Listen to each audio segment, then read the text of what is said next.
வணக்கம் வணக்கம் வணக்கம் வணக்கம்.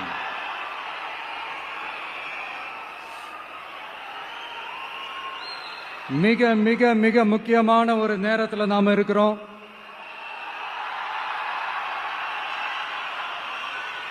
திமுக ஆட்சியை வீட்டுக்கு அனுப்ப போற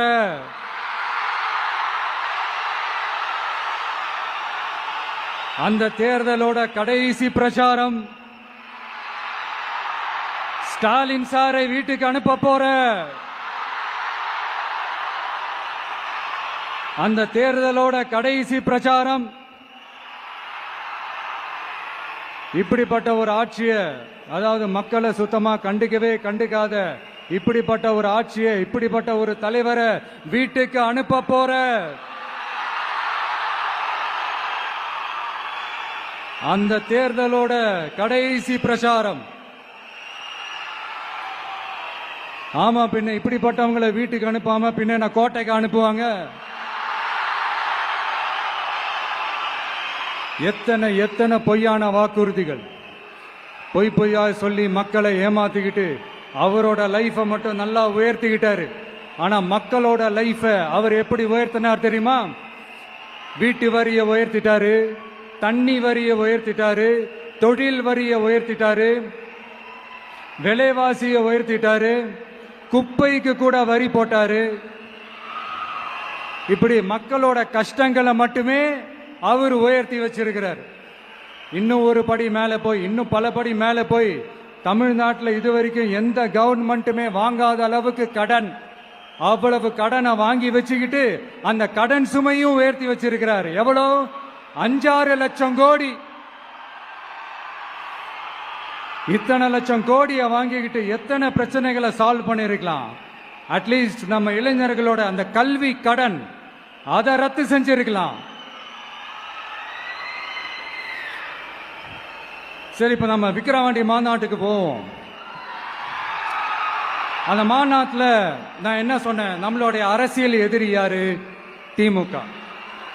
நம்மளுடைய கொள்கை எதிரி யாரு? பாஜக. அன்னையிலேருந்து இன்னி வரைக்கும் அந்த ஸ்டாண்ட்ல ஏதாவது மாறணுமா?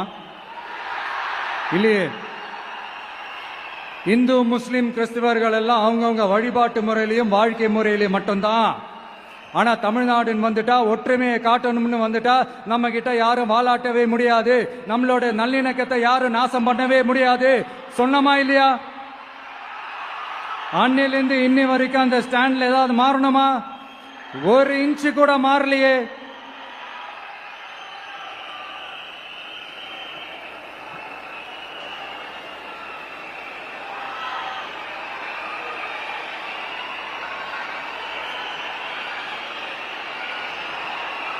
ஒரு இன்ச்சு கூட மாறலையே.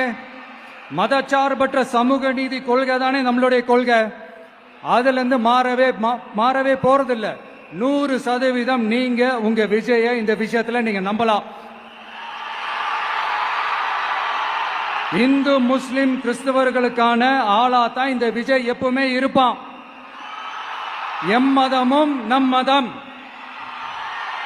அப்படின்ற அந்த ஒரிஜினல் முகம் தான் இந்த விஜயனுடைய முகம்.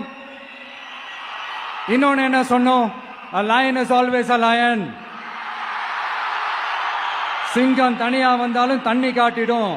இது சும்மா மொரட்டு கான்ஃபரன்ஸ்லாம் சொல்லல.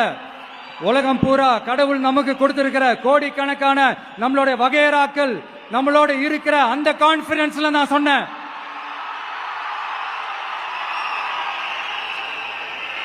அதனால இந்த விஜய் ஒன்னு சொன்னானா அதுல இருந்து மாறவே மாட்டான். சும்மா இந்த ஸ்டாலின் சார் மாதிரி எல்லாம் கிடையாது.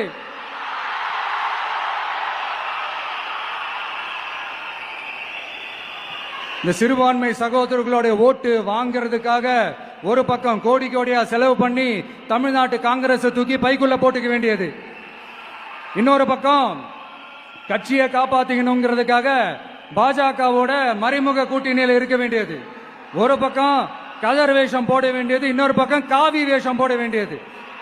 நான் முன்னாடியே சொன்ன மாதிரி திமுகவுக்கும் பாஜகவுக்கும் ஒரு அண்டர் கிரவுண்ட் டீலிங் இருக்குது. எப்ப சொன்னேன்? கிட்டத்தட்ட ஒரு 1.5-2 வருஷத்துக்கு முன்னாடி சொன்னேன். அன்னைக்கு சொன்னது இன்னைக்கு இந்தியா முழுக்க எதிரொலிக்குதா? West Bengal CM Mamata Banerjee madam இதை தானே சொன்னாங்க. இன்ஃபேக்ட் ஸ்டாலின் சார் பேரை மென்ஷன் பண்ணி அந்த குற்றச்சாட்டை சொன்னாங்க.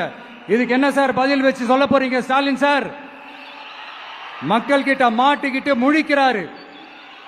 இந்த தேர்தலில் திமுக தோக்க போறது உறுதி.